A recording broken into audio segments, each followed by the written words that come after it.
Buenos dias. Welcome to Innovations in Violence Prevention. My name is Etioni Aldarondo Antonini.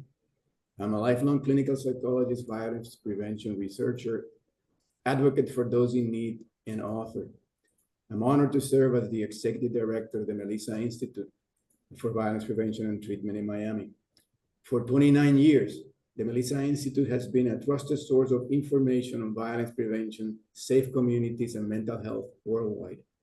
In addition, we frequently consult with and provide research-based information on violence prevention, mental health treatment, trauma-informed care practices, and ways to bolster resilience to organizations locally in South Florida and across the country. The educational materials accessible through our website and YouTube channel are prepared with the guidance and support of the renowned members of our scientific board and are available to you for free. All we ask in exchange is that you use this information and the materials that we provide you to support your efforts to repair the world. And if your situation allows it, please consider donating to support our programs. We're excited about today's special presentation on advances in family therapy with adolescents.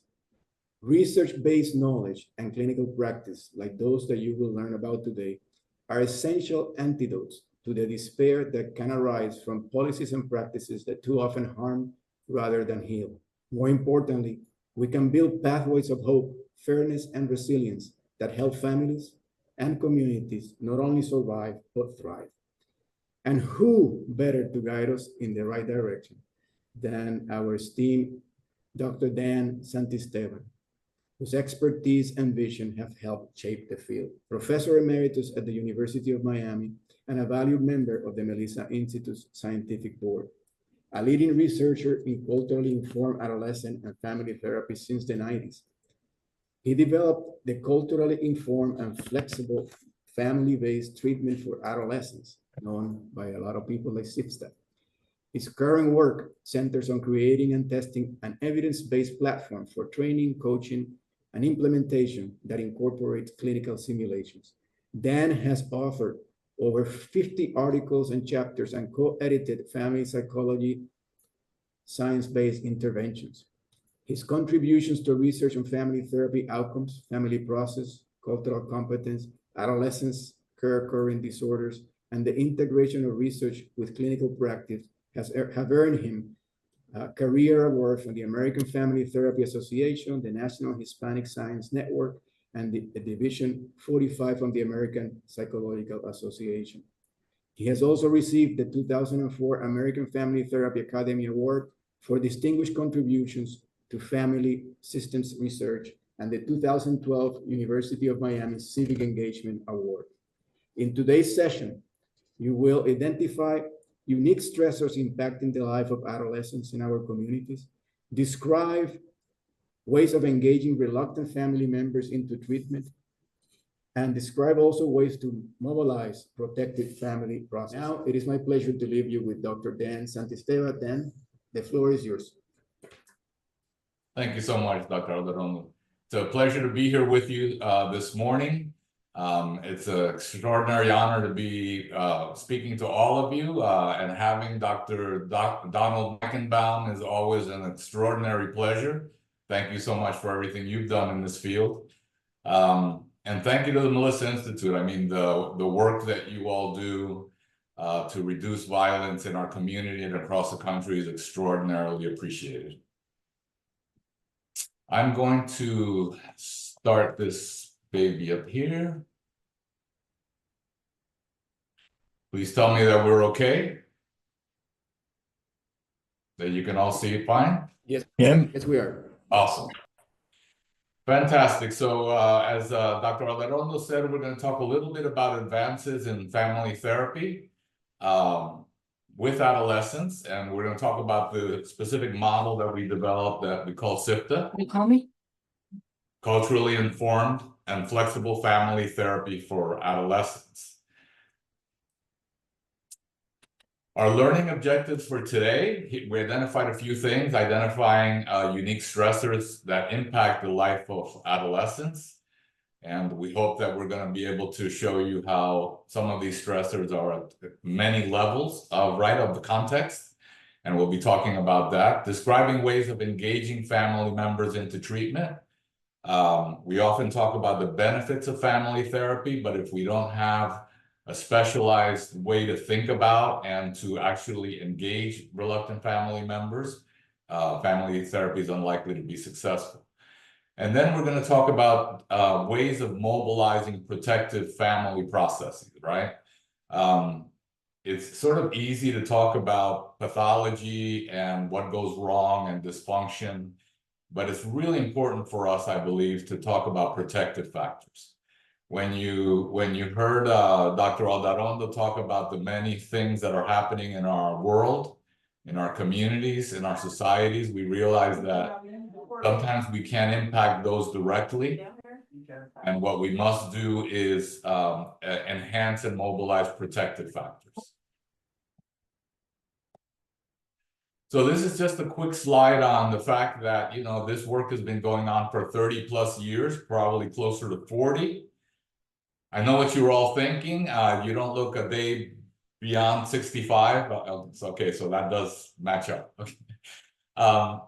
When we think about how we started, really we started looking at the symptomatology in adolescents and in children, and we started looking at substance use specifically, substance use disorders, then obviously co-occurring disorders that came with it. We went on to this next phase of looking at family and cultural processes that were underlying and that were coexisting, right, with the symptomatology, so that we can understand not only what might be going on in family and culture that would cause to emerge, right, some of the symptomatology, but also things that we can use in treatment, right? Like I said, mobilizing the protective factors. We moved on to this work of developing and testing culturally informed evidence-based treatments. And I'll show you in a little bit some of the evidence that we have established in evidence-based treatment. And now we're at this final phase where we're actually working and focusing on the training of therapists, right? What is it that needs to be done better, right, for therapists to more easily integrate family therapy into their work? And I won't be speaking a lot about that, but you know, we're funded by the National Institute of Mental Health to develop an online platform, and that's really allowing us to reach more people and to get them to practice interventions. A quick note on evidence-based treatments. You know, there's a lot of controversy about that, whether we should require evidence-based treatments in the treatment of our youth. I'm a big proponent that it's important, right? We don't take medications if they're not researched and shown to be effective, if we don't understand side effects. We don't do medical procedures if that hasn't been tested. And so why not require evidence-based treatments for our youth and for our families, especially diverse families that tend to not always to get the best treatment. Now, one of the complaints about evidence-based treatments is absolutely on target, and that is that too often cultural components, cultural factors have not been taken into account in evidence-based treatments. So that was a focus of our work, right? To really establish an evidence-based model, but to make sure that it had front and center at its core, right? The interaction between cultural factors and the family mechanisms that we talk about. So there are, you know, the model is now registered in a number of places for evidence-based practices, blueprints, the California Evidence-Based Practice Clearinghouse, the NREP. And we're very excited that our book just came out this month. That's a scan code if you are interested in seeing more about it. And it really integrates the 30 plus years of work. Some of the components in the book are focused on case studies that really show how this works. So I think it's really helpful to therapists. So let's go to this question of why we chose to develop and test a family therapy model. And some of the reasons are pretty obvious, right? The family is the first and most important context for a developing child. The family, when things are going well, the family can nurture physical and spiritual growth. Obviously, very, very important for the well-being of the child. When things go awry, when things are not going well, when the family is characterized by some of the ACEs, right, the adverse childhood events that we often talk about, then the family can actually constrain growth, right, and the well-being of the child. So that's where we want to both enhance the positive protective factors in families as well as to reduce risk factors. And the third point there is that the therapist can gain a powerful ally in therapy when they mobilize the family well. This point has never been more obvious to me than in our recent work, where we're working with kids that are self-harming, that are cutting, that are at risk for suicide and attempting suicide. And it never became more obvious to me that the pressure, if I was working individually with the child and with the youth, would be so much more than if I had family therapy allies, right? Once you can mobilize the family to work with you, to support and validate the child, to be there for them when they're at risk for suicide, then you have allies that are with the child throughout the week. And the pressure is not all on the one therapist working individually with the child. I hope that piece makes sense. So when things go well, in family therapy, the load is relieved on the therapist. So we will be talking about CIFFTA, a multi-component family-based therapy. These are some of the things that we try to accomplish, right? Mobilizing motivation in the adolescent. And we have integrated motivational interviewing, which is an extraordinary intervention, increasing the protective nurturing functions, decrease risk factors, as we mentioned earlier. And the last point, building individual and family resilience, right, to survive environmental and social stressors. And again, I go back to what Dr. Aldarondo spoke about at the beginning of the many things that are going on in society. And we want to, as much as possible, right, enhance the protective buffering factors within the family. And we'll talk a little more about that as we go. We can't take another step before saying that we are very flexible in our definition of family. We do not want that to be a rigid, focus on the nuclear family. Anyone who is relevant and supportive and helpful in an adolescent, in a child's life, can be thought of as family, right? Traditional families, extended families, elected families. The important thing is that these are individuals who we can mobilize to support and help the child, to move them in the right direction, yeah? And to be clear, that final decision can only be made by the child and the family members. Who is it in their world, right, that can be there for the adolescent during their treatment process. And sometimes they even look like Homer Simpson's family. So let's go back to this first objective, right? Understanding the unique stressors impacting the life of the adolescent.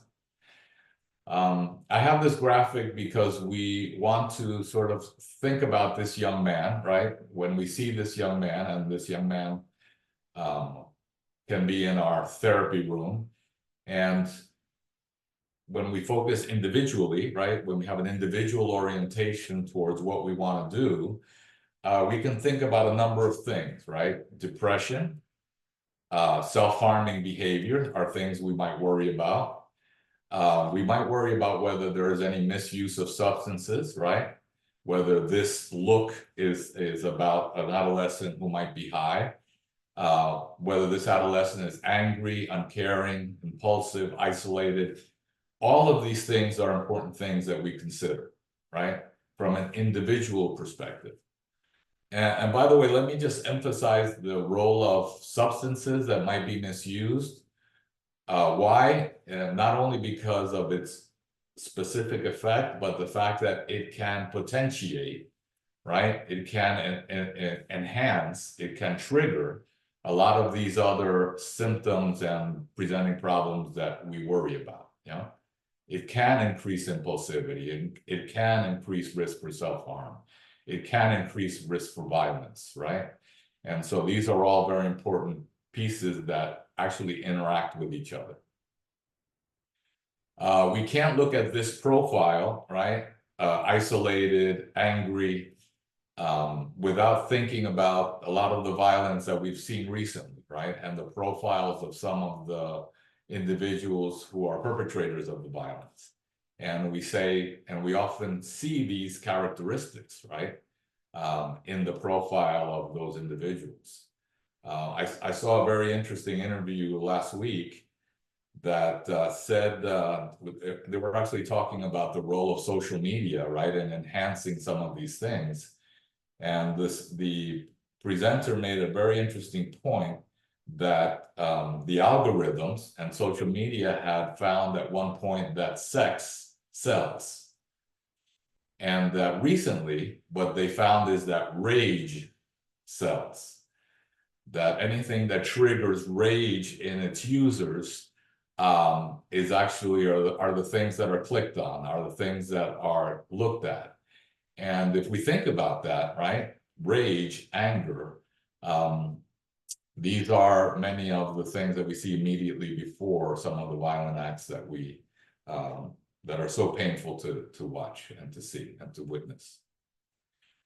Now, the point of a lot of the points here today are going to be about moving beyond the individual, right? And thinking about larger context. So in this picture, I want you to see something happening in the family, right? It's this same adolescent, right? But what's going on perhaps in the next larger context of the family? There can be violence, arguing, stress, many of the things that we think about when we think about adverse childhood events, right? This particular individual can be thinking about the fact that they may have to step in to protect one of the family members. And it may be a caregiver and it may be a sibling, right? They might be confused about who they are expected to support. They might be hopeless about the family conflicts and whether this will ever change, yeah? So that you see that the things that we start to think about in this adolescent's life begin to change when we begin to think about contextual, family, right? Family context issues.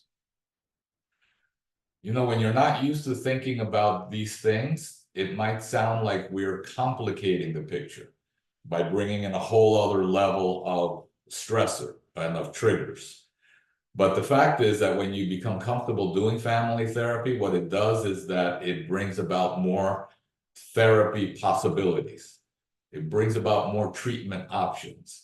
Because at the same time as you can work on some of the risk factors in the adolescent, you can also work on simultaneously, right, some of the risk factors in the family context.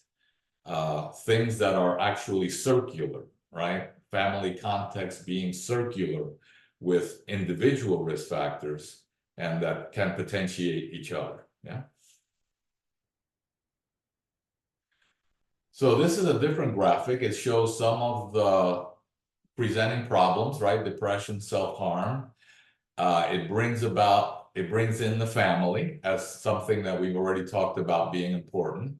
But how about if we move to a higher level of context, right?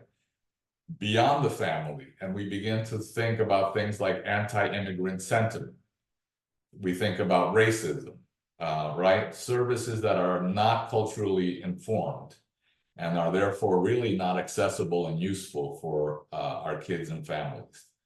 And other risk factors in the neighborhoods and communities, right? Institutions that are under-resourced. And so the fact is that once we start looking at context, larger and larger sort of pieces, again, we think about, can we change any of these things in the immediate life of the adolescent family? Or do we need to then start focusing in on resiliency, right? The ability to address, to handle, to manage, right? Anti-immigrant sentiment, for example, which is very powerful these days, as you all know. How does the family work together to be there for each other, right? In the face of those kinds of stressors. These are the kinds of things we work on and that we think are highly important.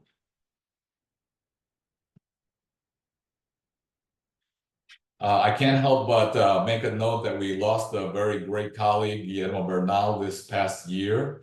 And one of the things that he articulated for us was the issue of ecological validity of treatments, right? That when a treatment can have something to say on these topics, right? The ecological validity of the treatment is enhanced. When a treatment cannot really address, when a family comes in and says, hey, you know, this racism issue is alive and well in my family, what are we going to do about it? And if a therapy is not prepared, right, to address that, and if that is not part of the discussion and the training of therapists, then we believe, and we agree with Guillermo Bernal's point, that ecological validity is low. And so that's just something for us to keep in mind. This is a form that we have just to remind us, right? That when an adolescent, a child comes in and we're working on some of the underlying difficulties they have, we think about their strengths as well, right? The presenting problems, the strengths, what we want to do individually. We want to think about family, risk and protection. And we want to think about community level risk and protection, right? What can a community level protection be? Maybe it's a coach, maybe it's a pastor at a church, yeah? Things, factors, people that can strengthen and help mitigate, right, the effect of stressors in the life of youth and families.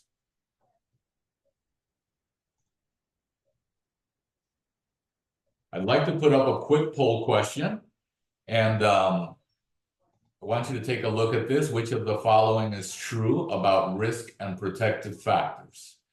The first one says families have either risk factors or protective factors, not both. The second one says protective factors are most obvious when they exist simultaneously with risk factors. The third one says when risk factors are powerful, it is nearly impossible to help the family. And then you have an all of the above. So if you take a couple of minutes, throw in a vote, and we'll then take a look at the results.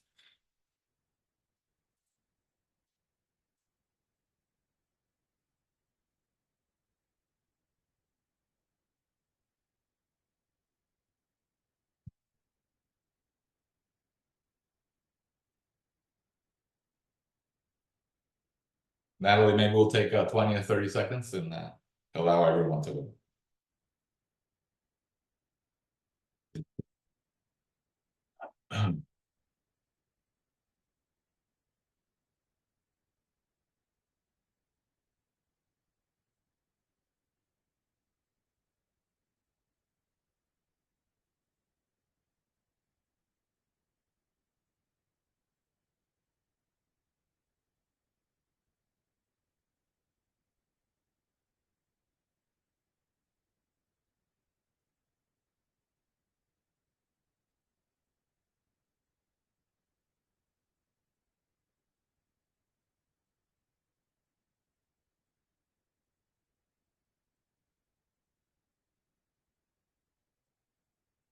All right, maybe we'll take a look at the results. Let's see if we've got enough votes in.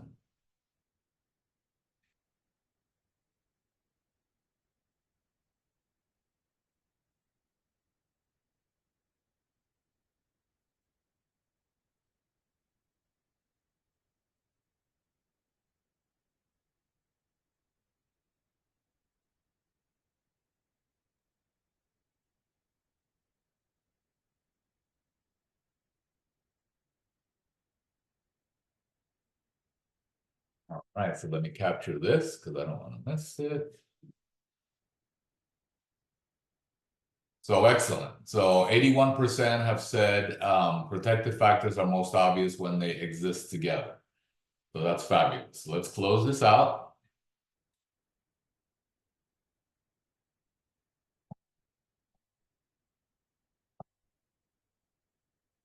So here are a couple of points about risk and protection, right? I believe that it is in fact the truth that they are most obvious when they exist together when risk and protection exist together. Yeah. So think about shutters on a window. Think about bulletproof vests, weightlifting belts, football helmets, right? The value of these things are particularly evident in the face of risk, right? I can wear a helmet here around the house, and my wife will typically, just look at me strange, like I'm doing one more strange thing.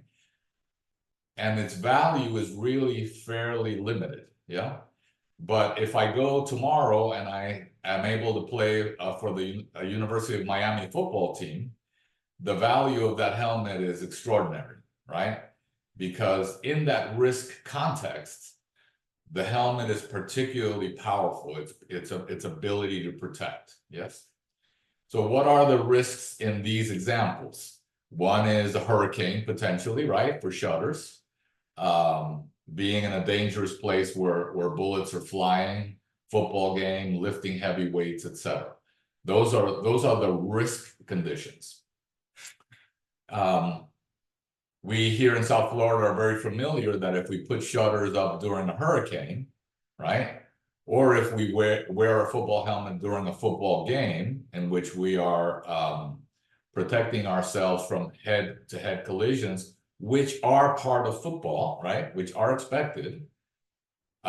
Heavy winds and flying debris are expected during hurricanes, yeah? So the key to these protective devices or the protective pieces are to reduce the damage that you would expect, typically from that risk situation.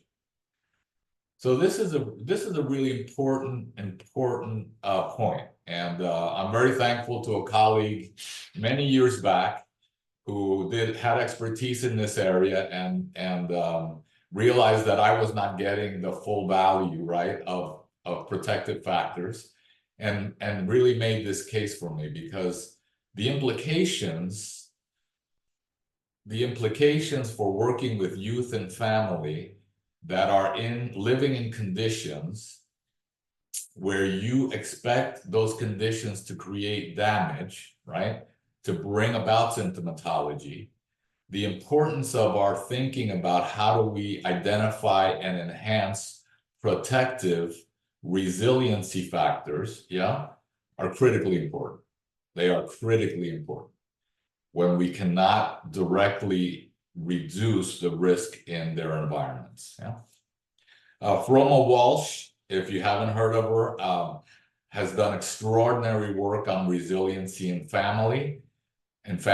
The idea of making meaning of some of the traumas and the stressors that folks have lived through. And that it's an extraordinary way to look at resiliency in families. So what are things in the family that can protect and create this resiliency, right? Predictable parenting. It's something that we focus on, right? Clear messages, rules, support, validation, increasing affection, helping parents to keep their youth safe, right, in risky environments. These are all pieces that are part of a treatment that can work on enhancing protective factors.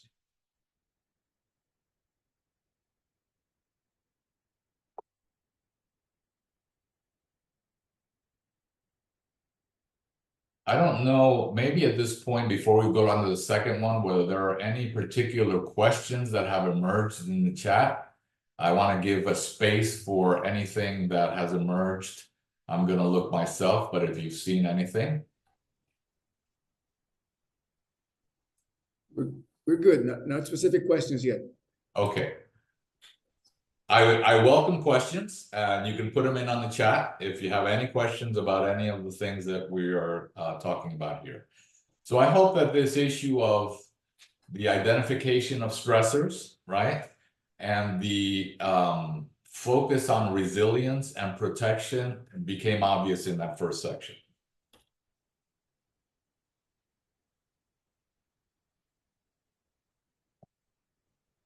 So let's talk now about engaging family members into treatment.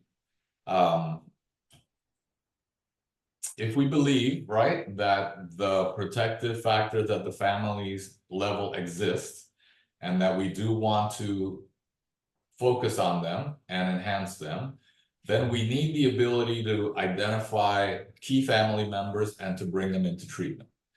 I learned something very early on in my family therapy trajectory, and that is that some of the family members that are most likely to try to stay out of treatment, that are most reluctant to come into treatment, are the most key individuals to making a change, right?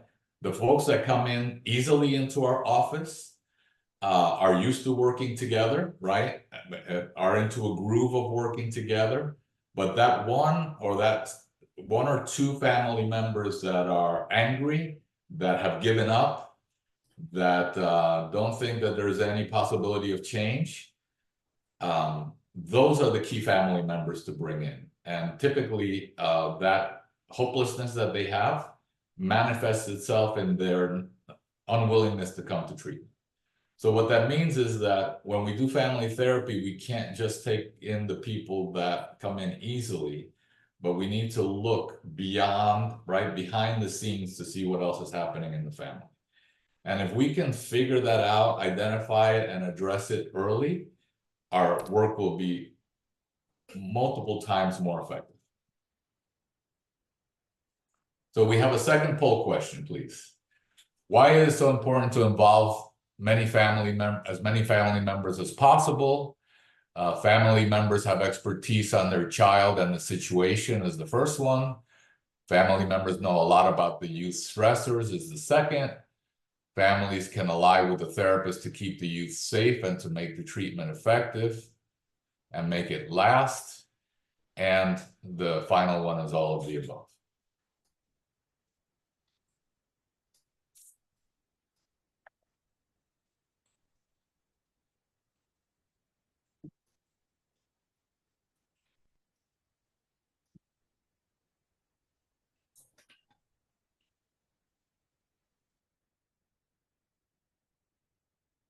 This one we'll do quickly because it should be probably more straightforward. Let's give it maybe 10 seconds.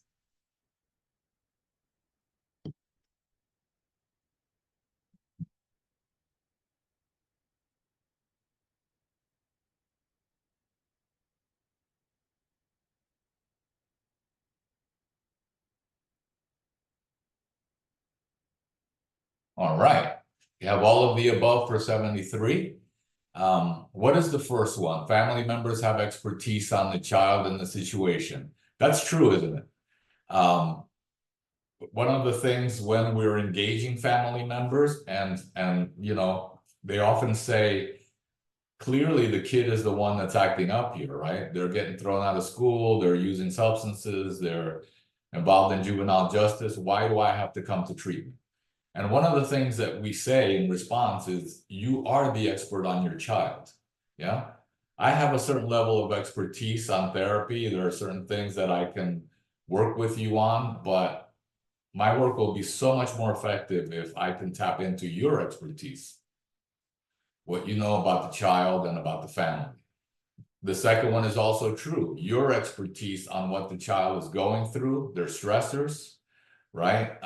What has worked and what has not worked, right? Very important. The third one is equally important, as I made the case a little while ago when talking about a individual who was self-harming, that you want the family members as your allies, right? In the healing process. they are very important. So the answer to this is actually all of the above, right? All of these things are clearly very important.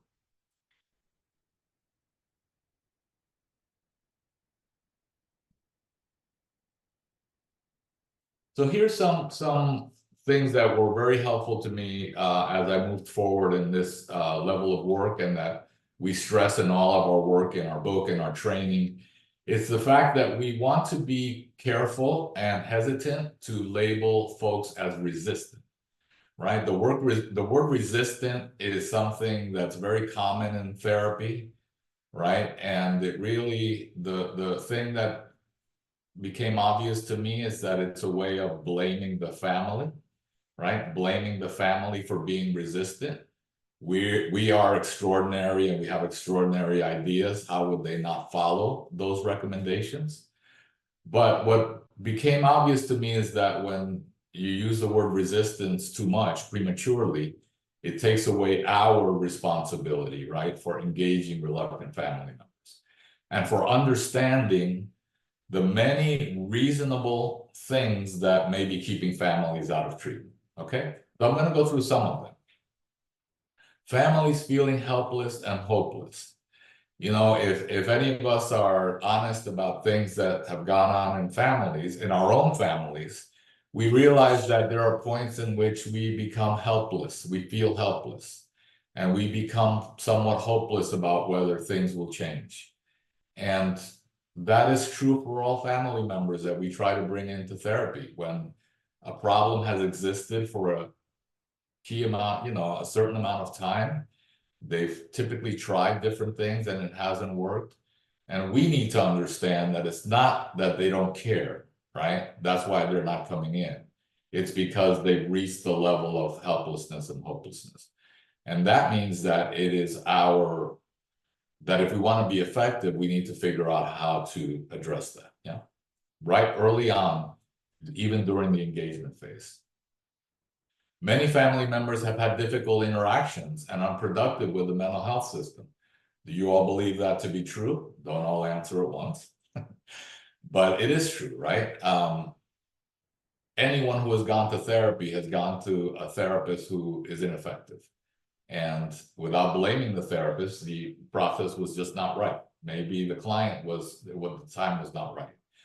But we have to keep in mind that each of those ineffective, unproductive episodes of treatment are going to lead families to be more reluctant to try it again, right? Because let's be honest, the process of therapy requires that we become vulnerable, and people will hesitate to be vulnerable over and over again if something is not working, yeah? One really, really important one that we stress over and over again, right? Because many of us work with youth who are referred, right, by a school system, by a legal system, and they may be required to come to treatment. And it became obvious to our treatment team that the kids and the families will often feel coerced into treatment. And that is just not a healthy place to be at the start of treatment when we're trying to build alliance. So I think it behooves us to be very aware of that process.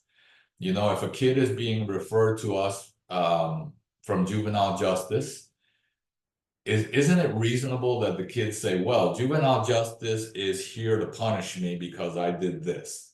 I stole the car. I was in a stolen car. Juvenile justice, is punishing me for that. And part of their punishment is that they're sending me to this therapist, right? So isn't it reasonable that the kids come in saying, okay, are you here partly to punish me, right? So if we identify that early, if we think about that, process, that subtle process, then it behooves us to transition that into something else, right? To admit, to acknowledge that that might be a feeling of being coerced, to ask what that feels like, and to then make our case for why we are not part of a punishing system, and what is it that we're there for, right? How is it that we're there to help them? And so again, if we just go with the flow, right? And not acknowledge that kids are coming in with that feeling of coercion and of punishment, then we're unlikely to get off to a good start in our treatment process and in our therapeutic alliance. More reasons for reluctance to participate. There are culture-related worldviews, right? Things like, we don't air our dirty laundry in public. And I want to tell you that as families become more and more scared and worried about documentation and immigration status, this topic becomes more and more important, right? Because a family is going to be reluctant to say that one of their family members is doing something wrong if there's a fear that that might trigger a process, right, of deportation, for example. So this one is really powerful these days. I consult with therapists across the country, and every coaching session includes a piece of this, right? Of a family where there's been abuse, where there's been trauma, and there's just the fear of talking about it and admitting it. And so that's part of our work, right? To acknowledge that this is happening and to figure out how to move through it, right? There's another piece to this, right? Which is the fact that often, depending on culture, let's say a family for whom the faith community is very important, that there might be a more of a tendency and inclination, right? That the first choice will be a faith leader. Now, what do we do with that, right? If we ignore it, and if we don't figure out a way to integrate and to work with, right, the faith community of that individual, then we're missing out, right? We're missing sort of a protective piece of the life of that family. We're not always used to, right? In our training, we're not always used to thinking about and understanding and considering how we must integrate our work with the faith basis foundation of a client. And yet, if we say that we're working with diverse clients and that we want to be culturally informed, and if we say that part of culture is often high religiosity, then how is it that we would do culturally informed work without having an idea of how to work with this piece of it? That's something for us all to think about.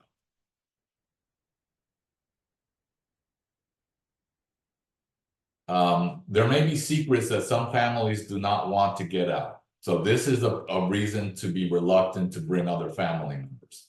What does that mean? That means that the one that comes in easily to bring the child in may not want to talk about the substance use from another caregiver, may not want to talk about the fact that there might be violence, may not want to talk about the fact that there's been infidelity in the family.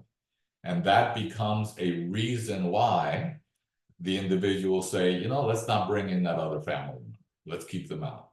And if the therapist can identify that dynamic early, we can work through it, right? And help them understand why it is important for that other family member to come in. We have to assure them that the therapy will not be totally focused on the caregiver's substance use. It will not become totally distracted by that, but that we will continue to work on the protective factors of the family.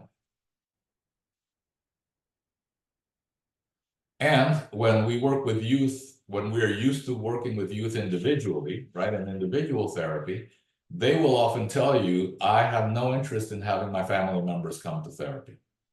And we have to be totally aware of what that means.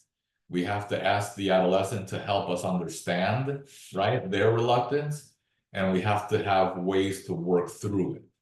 What does a kid say when they're honest about why they don't want family members to come in? They'll say things like, they're just going to be here screaming at me. They are going to convince you that I'm a worse person than I am. They are going to hurt me right in front of you, right? Verbally, yeah.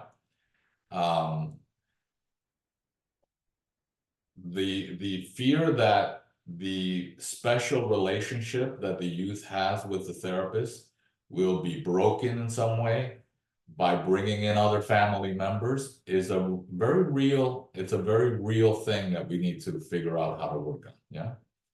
And the only thing that we can do, really, in addition to thinking about issues of confidentiality, right?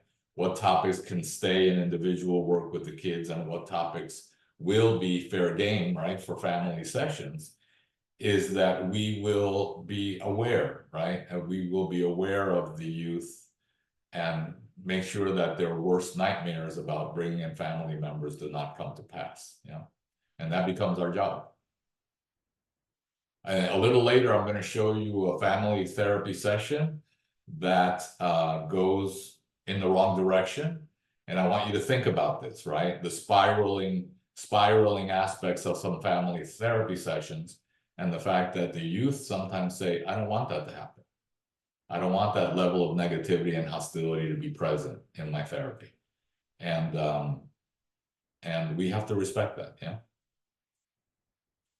Okay, so what happens from the very first phone call in engagement? Obviously, we show interest. We explain the benefit of the program. And by the way, I've made a real important big point in my training of therapists, that the therapist has to develop an extraordinary short elevator speech as to why family members are expected in family therapy and why it's beneficial. Families have not gone to family therapy courses, okay? They don't understand why they need to be there. They don't understand the power of their being in the room when you're talking about values and worldviews and what has the family gone through, right, in their history. They don't understand how you're going to use that. And it behooves us, it is our job, right, when we're asking people to come in for family therapy to explain those benefits. And it takes a lot of practice, right? When I was teaching a family therapy course at the University of Miami, the most effective thing that I ever did was to ask all of the students to leave me a message as if I was a reluctant father who didn't want to come to therapy, right? To leave me a message telling me in a very brief, non-jargony way why I should come in. And the students found that extraordinarily helpful because they had to think through their message, practice it, right? Let it come through their mind and out of their mouth in a way that they feel comfortable. That was just extraordinary. That practice of that piece of the elevator speech became extraordinarily important. Ask about reluctance to participate in treatment. All of those reasons that I gave you earlier, we want to open the door for clients to be honest about those things. If we say, hey, you know, I know that in many of our cultures, there's stigma about coming in for mental health. I know that the saying is, you know, I'm not crazy, why should I go to therapy? The minute that you say that to some clients, it just opens a door. It says, oh, okay, I get it. You understand that is part of what might be going on. And so as we are sensitive to those issues, we open doors for that conversation, yeah? Validate reluctance and not call it and frame it as resistance. Ask about different family member motivations. Ask them how much they know about what we do. And then, you know, explain a little bit about what to expect. These are all helpful things in the engagement process. This is just a graphic, you know, of what we want to think about. Who are all the key players in the client's life? Who referred and what was the reason, right? This helps us understand things like coercion, right? What are in family dynamics that are actively slowing engagement? These are things we think about. And we convey, right? All family members are needed. We ask the question, will someone be difficult to bring in? Think about that. If we just open that door right from the start and say, you know, I know I've asked you to bring all your family members in. Just tell me about anyone who is unlikely or reluctant to come in. It's normal. We normalize it, right? It's normal. Let's talk about it. And then we open these doors. How do you feel about coming to therapy? Is there anything that you can think of about from your culture that, impacts coming to therapy? So all of these are important doors to open up an engagement. Some things that we look at once the family comes in, right? Building rapport with each family member. And part of this is getting to know them outside of the presenting problems, right? How different is it if people come in and we say, okay, what's going on? What's wrong? Right? And they just get into their problems versus us asking them a couple of questions about what their interests are, what do they do in their off time, what are their hobbies, especially with adolescents, right? Around sports, around music. It's really powerful to take a second, right? To join with the person, not the problem, not the diagnosis, right? To get to know the person that's in front of you in the therapy room. By the way, all of these things, they take practice. It's very easy for people to walk in and they just start spilling all of the things they're angry about each other.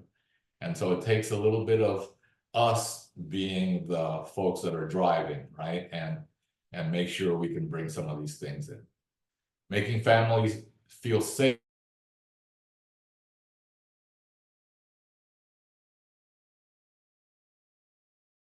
We're in this together and that you care and respect me, yeah.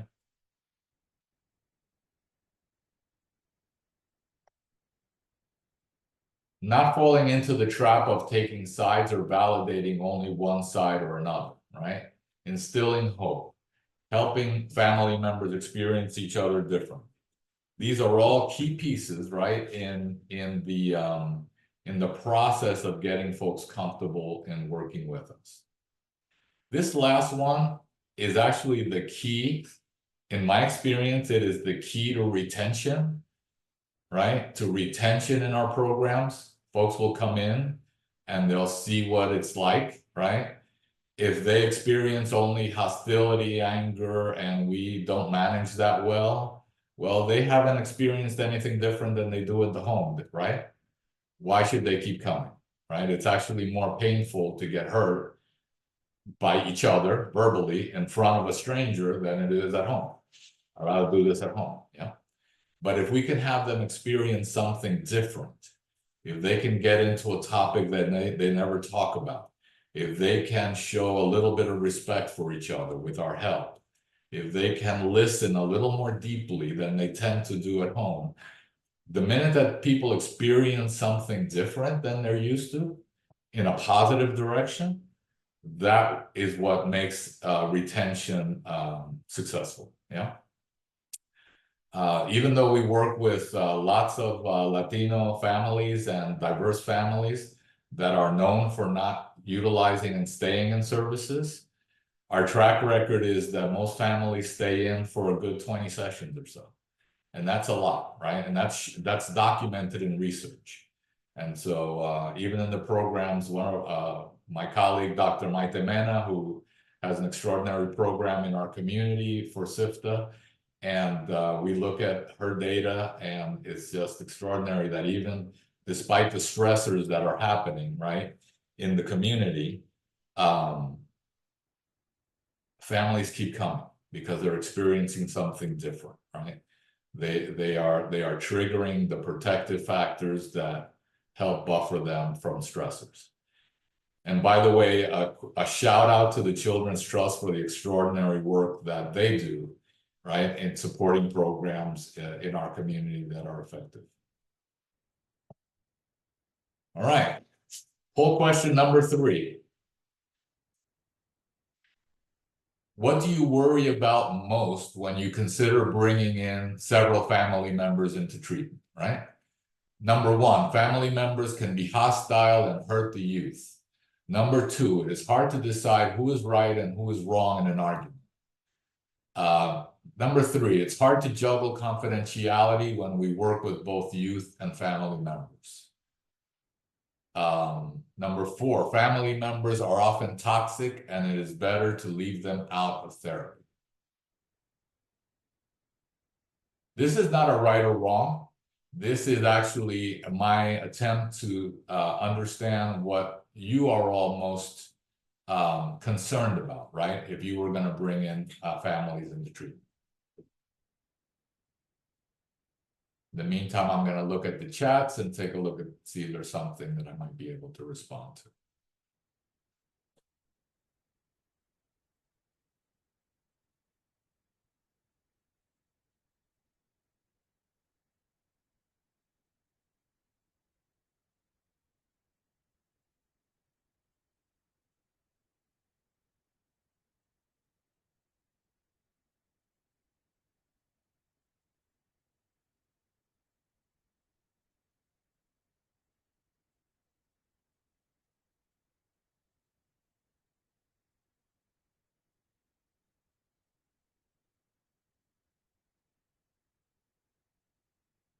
Please feel free to throw in any questions that you have on the chat, and I'll try to respond.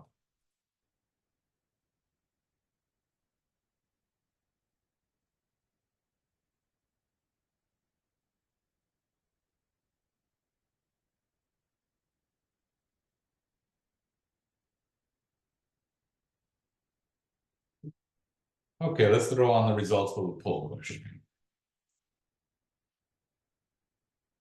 All right.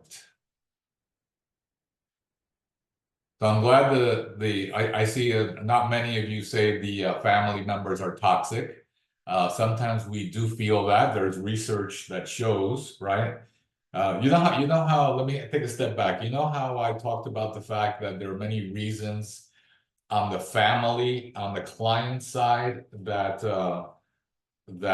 make them reluctant to come in?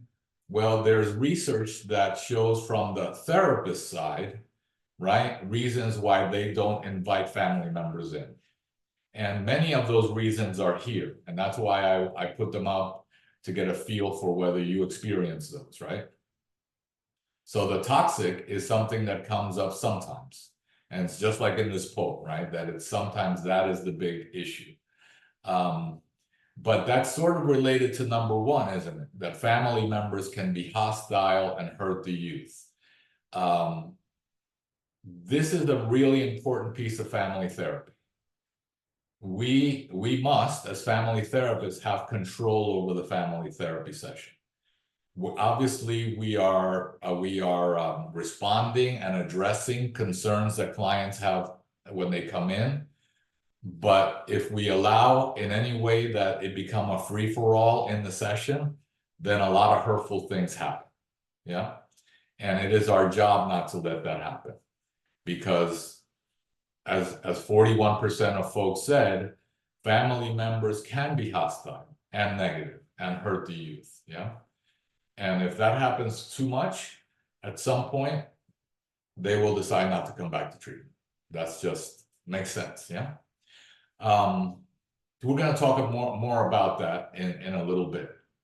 Hard to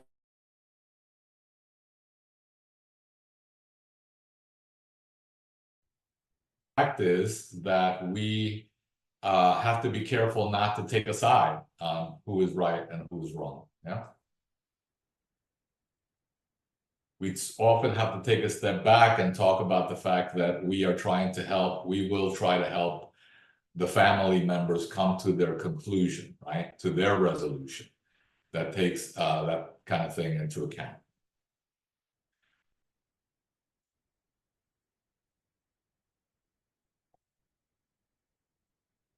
The next one I'm going to talk about quite a bit as well. So let's move on here a little bit. So let's talk about integrating interventions to mobilize protective family processes. Yeah. And we'll talk specifically about culturally informed and flexible family based treatment for adolescents. Take a look.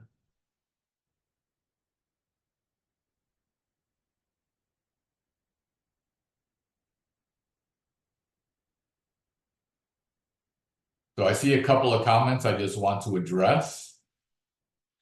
Absolutely. I worry about increased conflict that can erupt when all family members are present. Yes.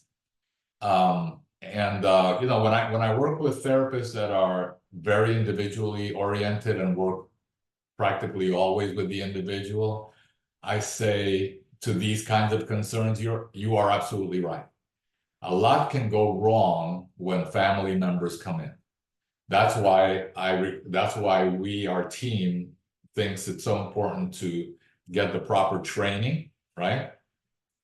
I would love for you to read my book, but that's not sufficient. That just whets the appetite. It gives an orientation. But to do family therapy more deeply, you must have a lot of your techniques down pat in order for the negativity and the conflict not to erupt and to take control of the session. So we need to feel really convinced about the benefits of family therapy in order to make it valuable, because we know that there are potential downsides. Yeah. And in a little while, we're going to talk, I hope we can talk a little bit about having family interventions that are not deep family therapy interventions that go into traumatic things, for example, right? There are different levels of family involvement. And Doherty and Baird have a very nice conceptual model for how to think about how deeply into family work we want to go so that we don't open doors that we can't handle. Yeah. Parents struggling with anger and yelling, absolutely. Those are the kinds of things that I want to talk a little bit about here as we move forward. And in fact, I'm going to show you an animated family that shows some of those issues. See how we're doing with time. I think that's pretty good.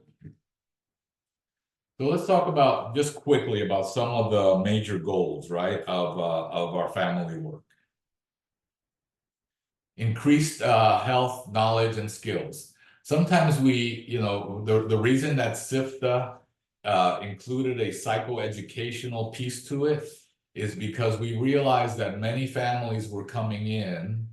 We were asking them to guide their children on things like substance use, on things like risky sexual behavior. And you know what parents told us? You know, when they were willing to disclose something one-on-one with the therapist, they would say, I don't know enough about sexuality and safe sex and sexually transmitted diseases. I don't know enough about that to have a conversation with my kid. I know it's important, but I don't know, you know, I don't want it to be, you know, the kid laughing at me because of the terminology I use. Parents said that.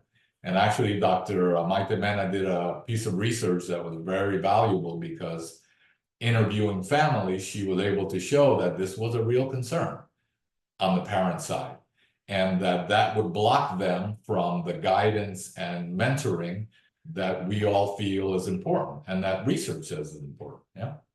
So it could be around sexuality, it could be about substance use, it can be about suicide and self-harm, right? I mentioned that we had a whole program for self-harming kids, and we thought it critically important to have a module, psychoeducational, just to sit with families and talk about what are the details of self-harm, what are the triggers, what are the things to think about, how does emotion regulation kick in there, right? How can parents be helpful? And so before entering into the family therapy process and into the individual adolescent process, we wanted to give an overview so that families had a language, terminology, right, that they could use when they were communicating with each other. We found it extraordinarily helpful. What other things? We have a number of culture-related things that we teach in modules. How to handle acculturation conflicts. How to work through when children and parents have been separated due to immigration, right? And I'm going to highlight that in a second. But those are the kinds of, oh, by the way, in the skills, we've integrated a lot of dialectic behavior therapy skills like interpersonal effectiveness, like emotion regulation, right? Crisis management. So our psychoeducational component really allows that to take hold. Improving communication and validation, we've talked about these, increasing support, reducing conflict, and increasing leadership and guidance. Again, remember, if we are trying in session, right, in vivo, we are trying to get parents to take more of a leadership role, right, around these struggles that the kids have. It helps for them to be confident about the topic and about the details of it. Having clear and effective subsystems is something that sometimes it sounds somewhat jargony, right? Somewhat technical, but I want to say a little bit about what are subsystems. Subsystems in family theory are like teams, right? And when a couple comes together, if you think about the family life cycle, right? Often two individuals come together and they form a couple's subsystem. And they are there to support each other, to listen to each other, to be there for each other in an intimate way, right? In the couple's relationship. Sometimes those same individuals then take on a parental subsystem role. The minute that children are born, right, or children come into the system, children are adopted, those adults become parents, right? And the parental role is a brand new role, right? They might be great as a couple and they might be really ineffective as parents, right? And so, you know, it's like you could be a great basketball player, but you may not be a great soccer player. You have to learn, you know, certain skills that are different, and you have to think about the issues differently. And so we think about the fact that there's a subsystem for couples, and we ask, is that working well? If the couple is struggling with infidelity and fights and violence, it's going to trickle down into all of the other levels of family, yeah? It's going to trickle into their parenting role, right? So we at least think about this differently as we assess and as we target for intervention the different subsystems, yeah? And we also have the sibling subsystem, which is kids supporting each other and being there for each other. That's a very underrated and underutilized subsystem. When you are working with a youth and you can strengthen the sibling relationship, right? When you can strengthen that so that they're there for each other, because they've often experienced many of the same problems, right? In the community, in the family, immigration, right? They share a lot. And so when you can strengthen their bond, it makes the well-being of each member that much greater, yeah? You know, the other way I like to think about this is when you're buying a house, you know, assuming that anyone can buy houses these days. When you buy a house, you go in and with an inspection and you say, I want to find out how is the electrical system in the house? What is the AC system in the house? How is that working? How is the plumbing system in the house, right? The house is only going to be habitable and okay if everything is working well, yeah? And it's part of our inspection, right? To figure out, do we have to intervene and fix anything there? The family, if you think about lifting up the hood, if you think of lifting up the hood and looking at the subsystem, it can be very similar. That we can actually figure out when one of these pieces is not working well and that we can enhance it, right, for the well-being of the family. I hope that demystifies, right, the subsystems of families.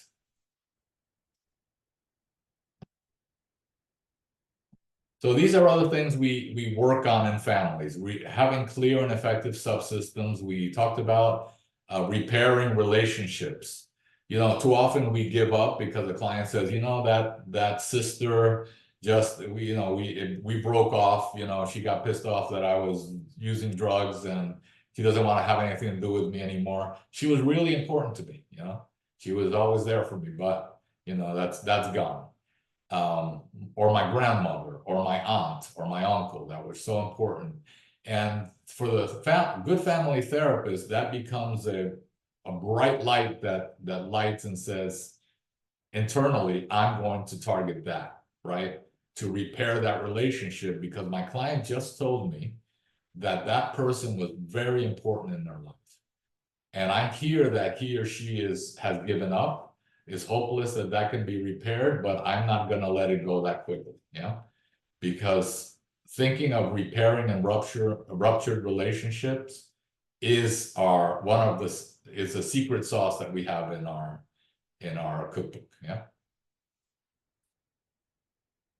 So some of these we've talked about already. Quickly, we look at this and we say, these are some of the risk factors, the problematic areas that we often find. Parenting with poor limit setting, right? Especially when there's problem with juvenile justice, delinquency behavior, substance use. We might see poor limit setting, poor monitoring, etc., poor inconsistent parenting.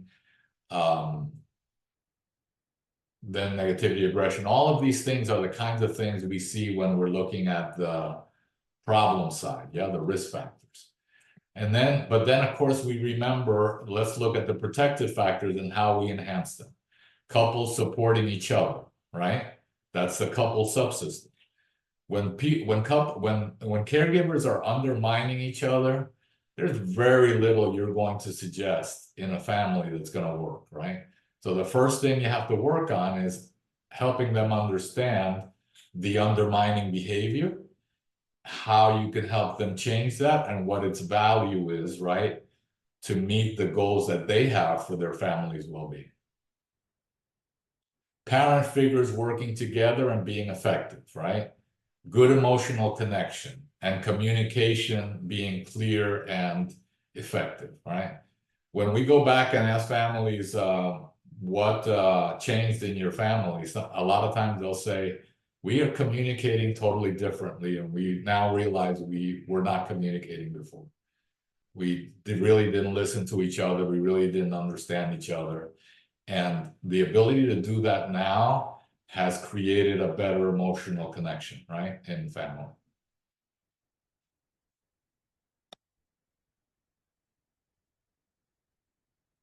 This I'll just go through quickly. The reason that we have a long name is because we kept these things. The fact that we're culturally informed, flexible, and family-based. And I'm going to show you the flexibility and the culturally informed in a little bit. This is lifting under the hood on our treatment, on our CIFFTA treatment. This is what you see. You see individual therapy, and it has a good amount of motivation enhancement, motivational interviewing, things like goal setting and some of the skills, right? Emotion regulation, for example, working on individual resilience. So in our work, we have sessions with the adolescent one-on-one. It's become a question in the family therapy field for a good while. The idea was that you shouldn't really have individual sessions. It should all be conjoint family therapy. As I work more and more with self-harm, with substance use, with LGBTQ+ youth, I realized that does not always work. And we really worked hard to develop a treatment that can have a very strong family therapy base, but to have integrated into an individual work with the adolescent and psychoeducational components. These are the family therapy tools that we have. And these are some of the 20 psychoeducational modules that we have. Acculturation, separations, understanding and talking about discrimination and racism, thinking about the legal system and its complexity, social media, self-harm, and a lot of the modules have skills that we teach. Of the 20 modules, we typically ask families to work with us to identify 3, maybe 2, 3, or 4 that are particularly relevant for them and their concerns, right? From our perspective, that is the flexibility piece, right? That we are not giving every family sort of a one-size-fits-all therapy. We say it will be tailored, right, to the specific concerns that you have. And this piece, this modular piece to the therapy actually allows us to do something that is called in the field shared decision making, right? Where we can say to the family, you know, you have expressed to us concerns in these areas: self-harm, acculturation, your involvement with the legal system. We have modules that we can bring into our therapy to help us talk about this and to give you some skills that will be helpful. Are you interested? Are you okay with us bringing that in? See, the minute that we make it a collaborative process, the family, the client is taking ownership as well of the creation of what the therapy looks like. And when we go back to what we believe is good therapeutic alliance, right? What the field calls good therapeutic alliance, part of it is we are on the same page about what we're trying to accomplish, right? What our goals are. And so we think that when shared decision-making can happen, it makes process, it makes recruitment, it makes retention that much more valuable. Don't you think families will want to stay in therapy if they co-developed the therapy, if they had a say in what was going to happen in therapy? We believe so. Yeah. We collect a lot of data from families, like quantitative, but sometimes the qualitative is particularly powerful. I'm going to let you read this for a second, and then we'll talk about it.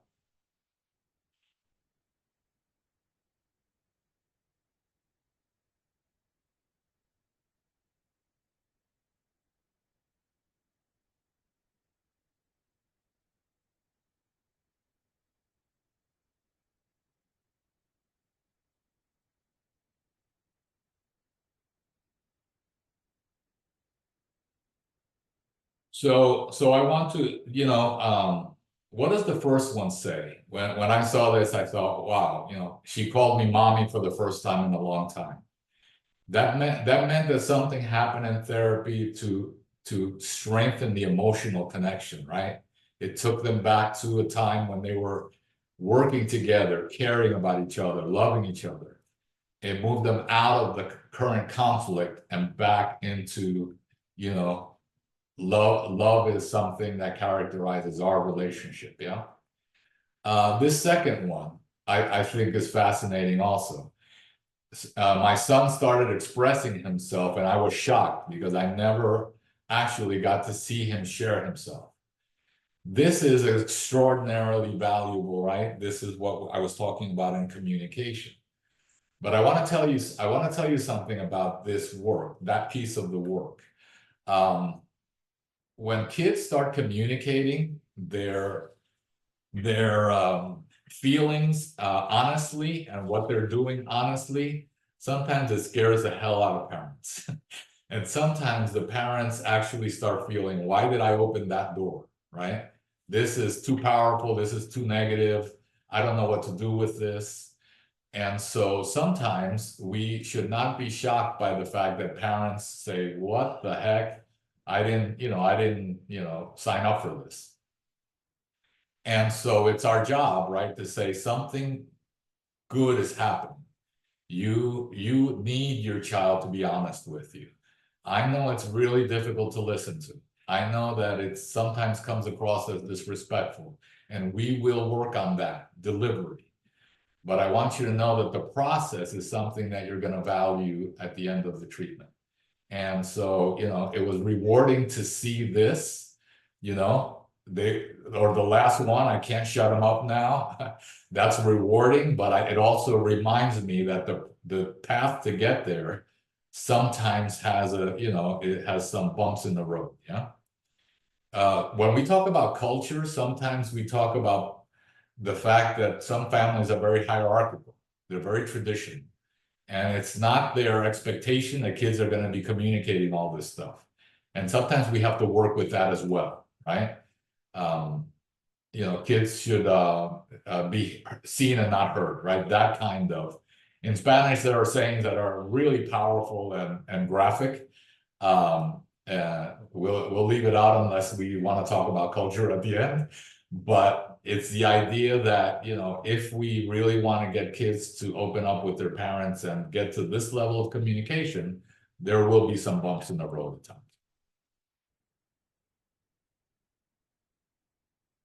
So I want to say this about family therapy, because you know how we talked about the fact that negativity can come up in sessions, and anger can come up, and hostility can come up.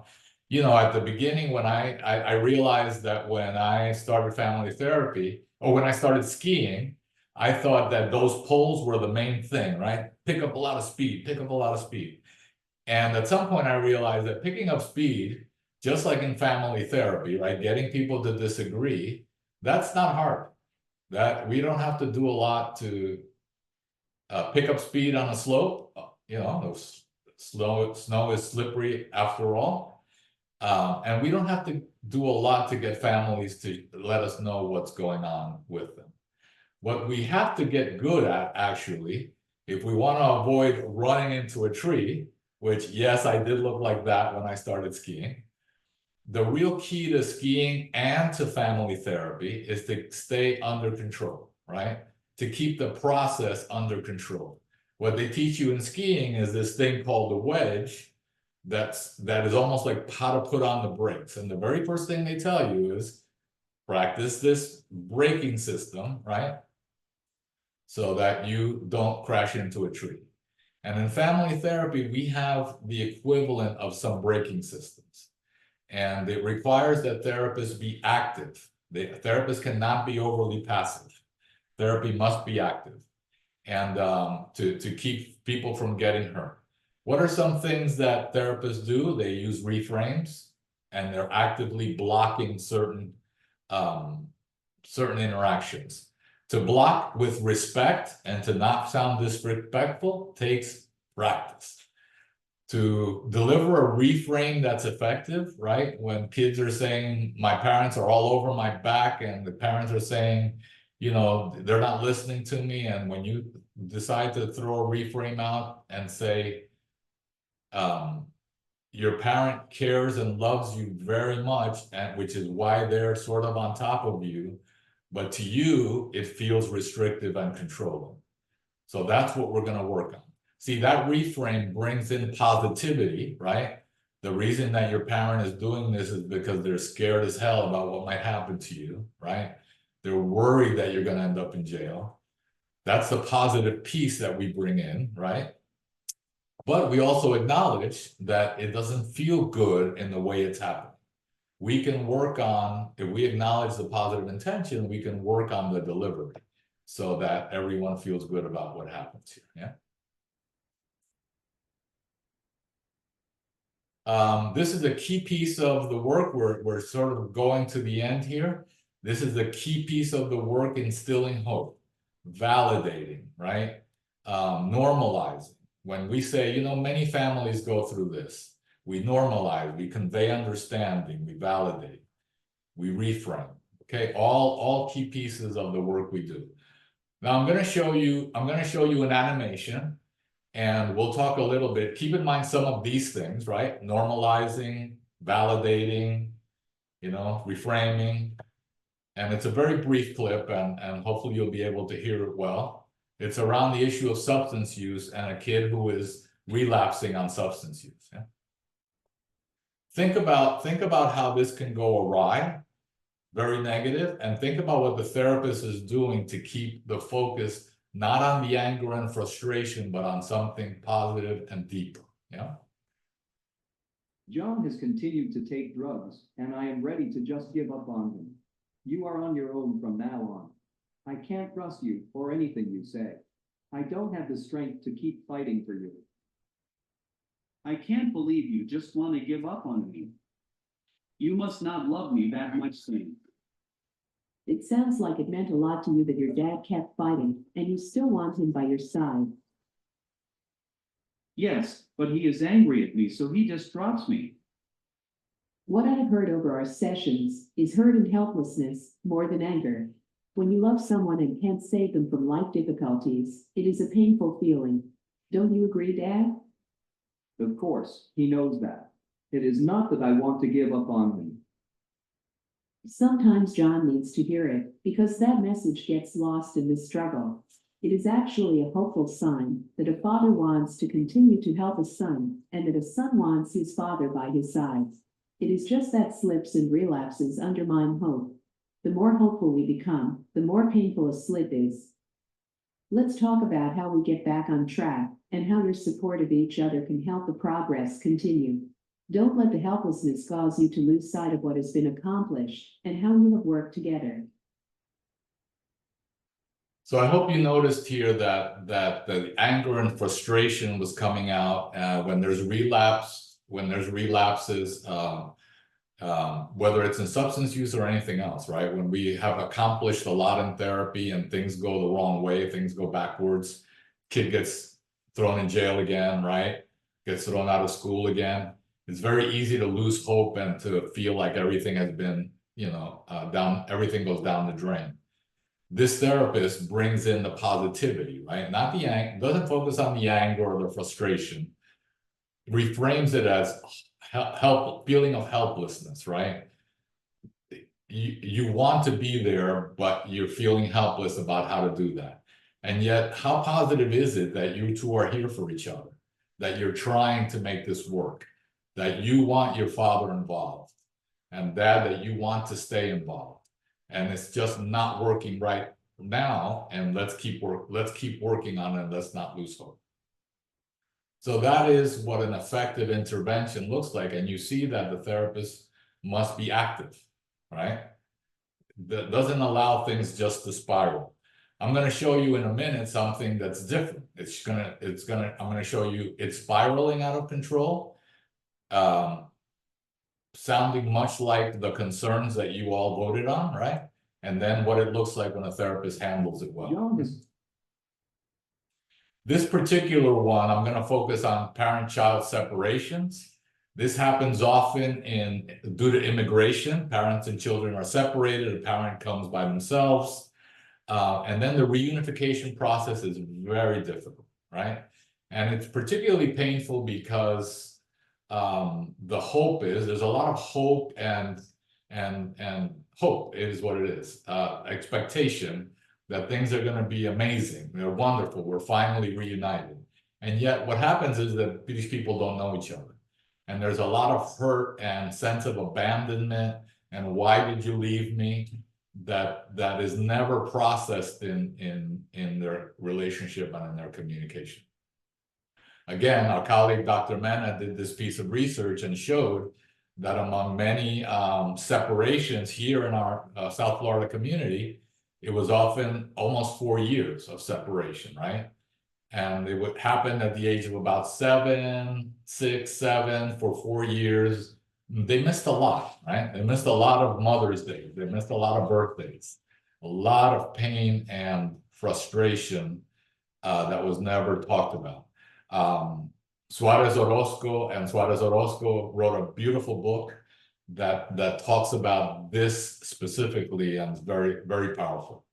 Here is an article that we published at some point, and we were able to articulate, right, the very things that people were telling us, our families were telling us. Children had felt abandoned. When they reunited, there were dual loyalties because there were new family members in the picture.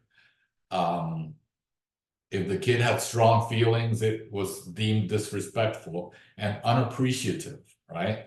The kids were unappreciative of what the parents had gone through.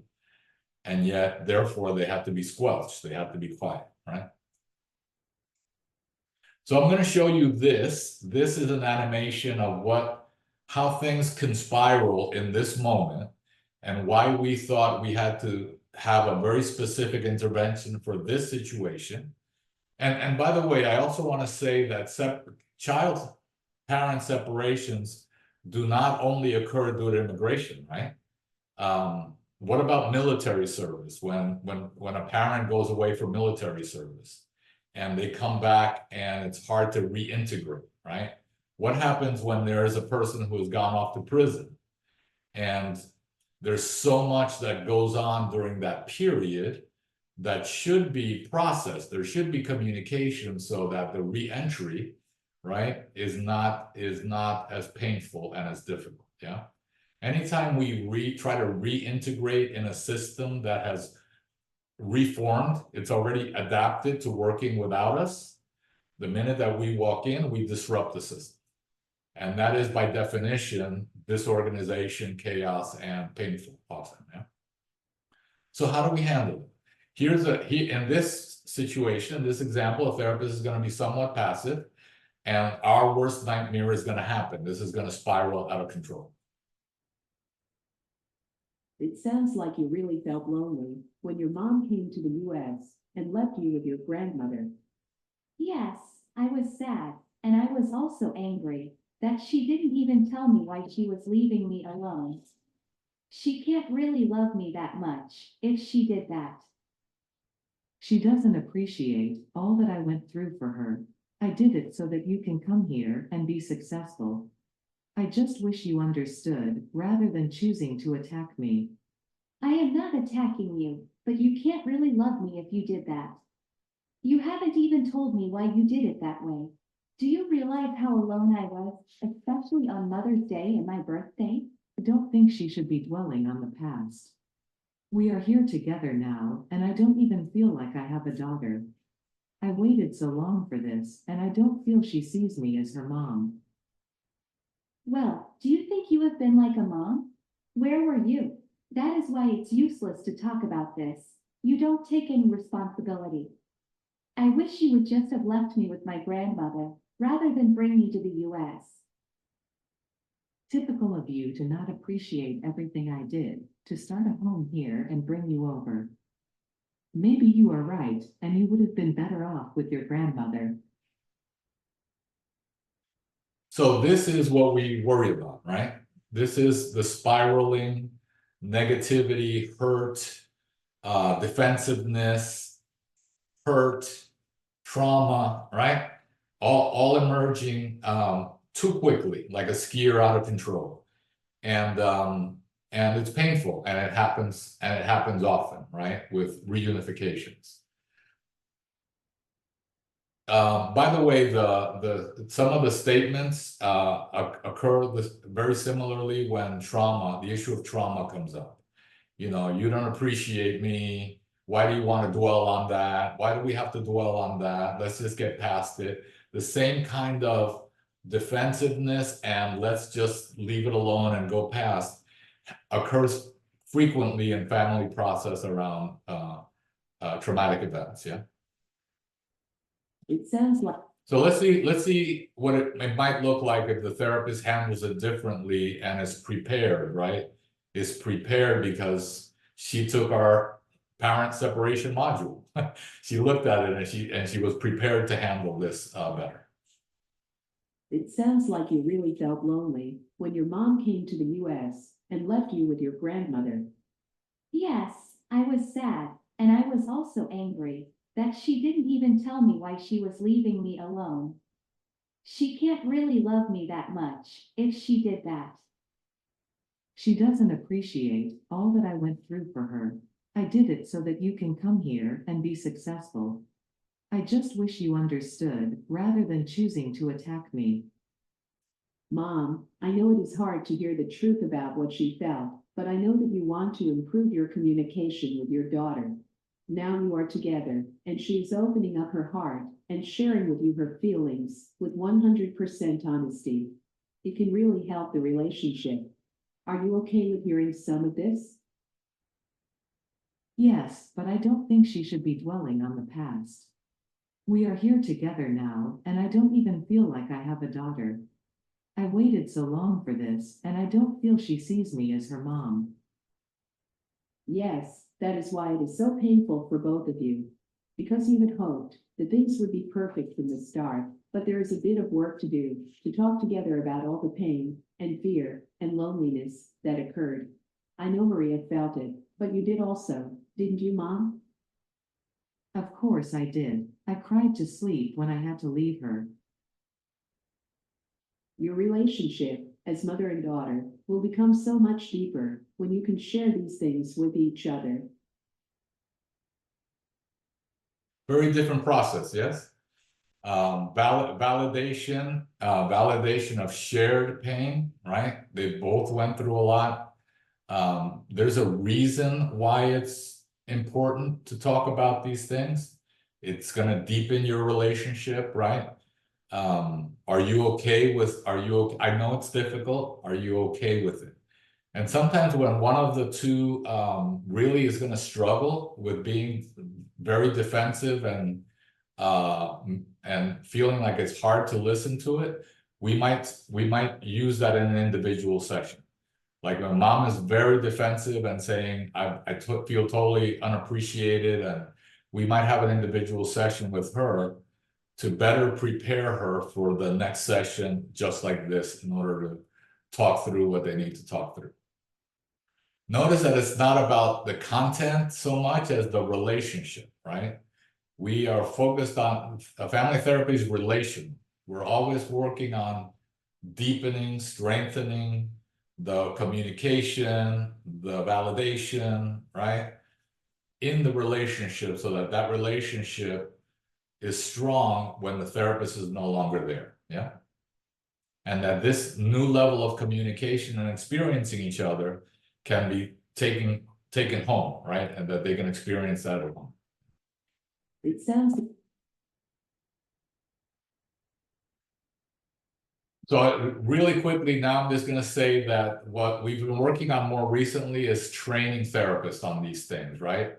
And we realized that there was a really important way to think about training differently and coaching, that beyond concepts, right? For today, some of what I can teach is concepts, right? I can share ways of thinking about things. I can share interventions.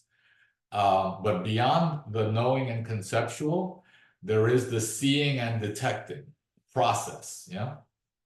So what I hope that I was able to show you in a couple of these animations is for you to get used to, right, and attuned to watching relational process.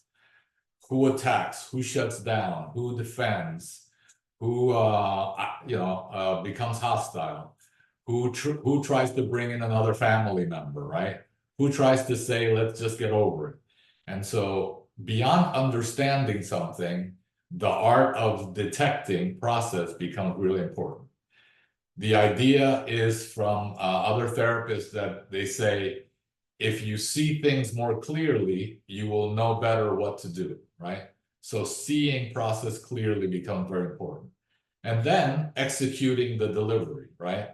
And so our training platform actually asks people to see animations like this, learn to read the dynamics, right? And then we ask them to practice. They actually record an intervention so that we can give them feedback. We think that practice, right? Practice delivering things in a way that's comfortable, respectful, non-jargony, right? Becomes a key to our work.